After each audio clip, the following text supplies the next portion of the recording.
video Yeah, cut out. I have to say that again. doesn't come across when you're like, yeah, let me scratch. No, sorry, the video cut out. I have to say this sorry, again. I have to reach my computer because it's.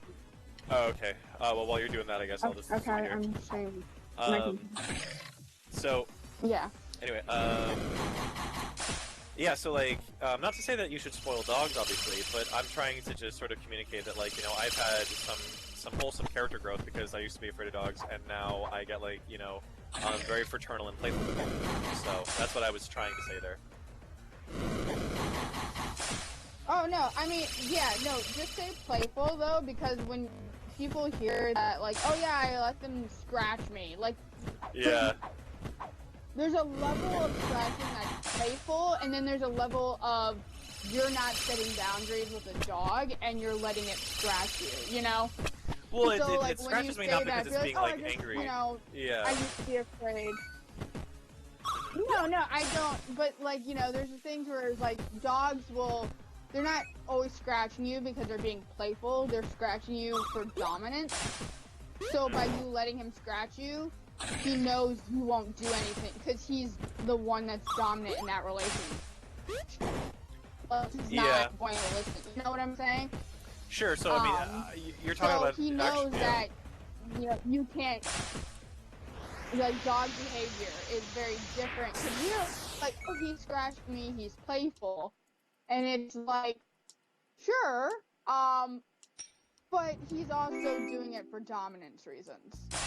And at a certain point, you know, that can get, bad. Especially with resource guarding. Resource guarding is something that people think is funny until they realize that what resource guarding is. Oh, you mean food aggression? And then at that point, they've encouraged that behavior. Well, yes, but also resource guarding. Yeah, just any aggression with, like, toys and food and stuff.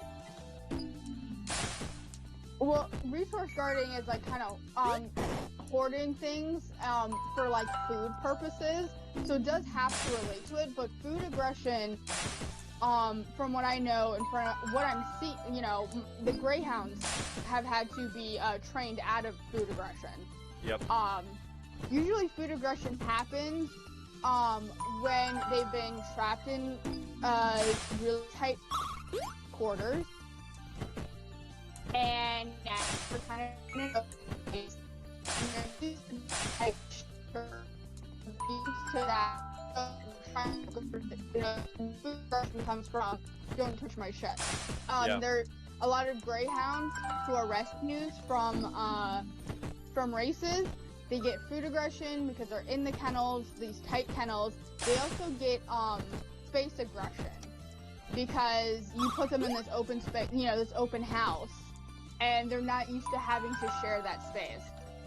Resource guarding is a bit different. It happens with huskies, it happens with these dogs, and stuff. And I do want to highlight, a well-trained husky is a very good dog. Yeah. The issue is that you have people who get these dogs, they get golden retrievers, they get huskies, they get these dogs that are, you really want a big yard for them. You know, like, they have to be, they're very intelligent, they have to be stimulated in terms of activities. You have to walk them, you have to, like, you know, train them, you have to things. And regular people get these dogs, and then they don't do that. They just walk them normally, and it's like, huskies are high maintenance dogs. If you're going to get a husky, you better be like prepared to travel. You're gonna do hikes. You know, you get used to, you know, doing a lot more activity. If you are not a very active person, get a much more mellow dog, or get an animal that's much more mellow that fits you. But what happens is normal people, especially older people, get younger dogs instead of adopting a senior.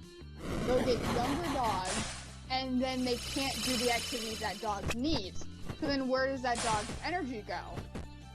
It goes, you know, on, play biting with people and jumping on people and, scratching people up and eating things and, and trying to do all these things.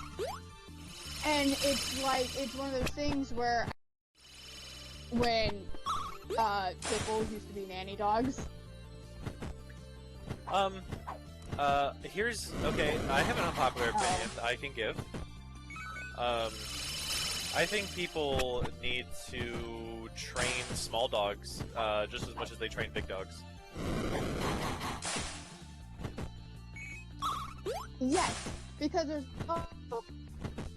I say I'm 5 foot. Someone could be that I'm 5 foot. So I don't like untrained dogs. I also don't like to go bigger than me to go funny. Because I've had a dog jump on me and bite the lower part of my back. And that is a mating move. If anyone's confused, that's a mating move. And Okay. if he, like, and I've had that done with a larger dog than me. So I don't, it's really with the dog, that you are, I don't Oh, you're breaking up. and We need to get off. We need to go off the call and get back in.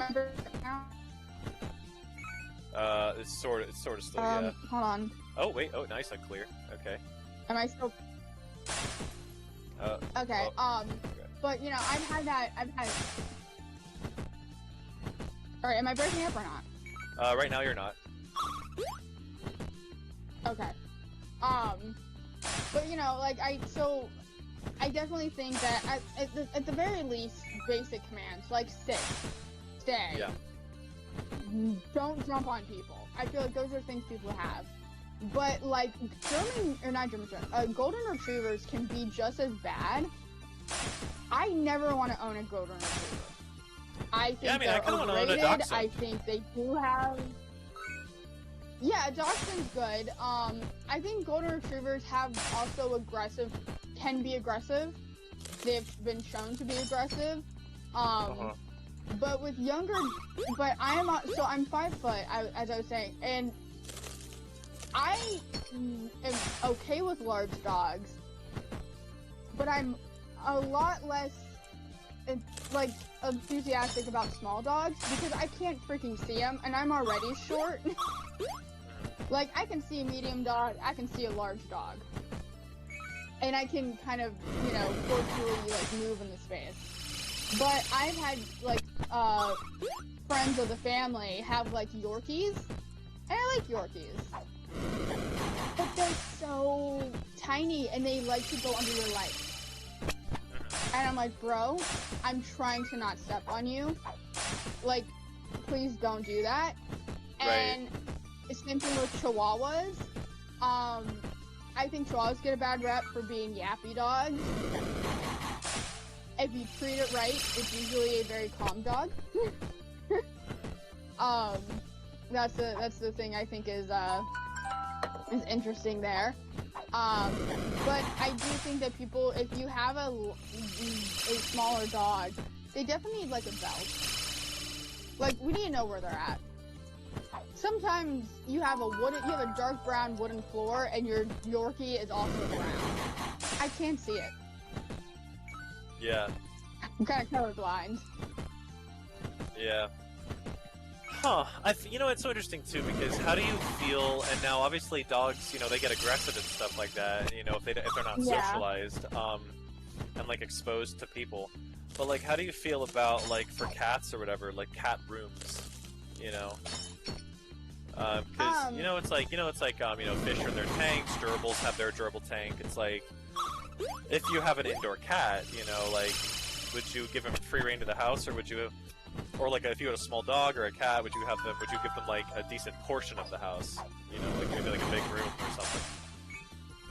I would definitely, so with a small dog, I feel like cats should have free roam. I do think at night, though, they should be like in a room or like a adequate sized kennel. I don't think at night there should be free reign for cat nor dog because they can get into shit. And, you know, as much as people think all cats do is sleep,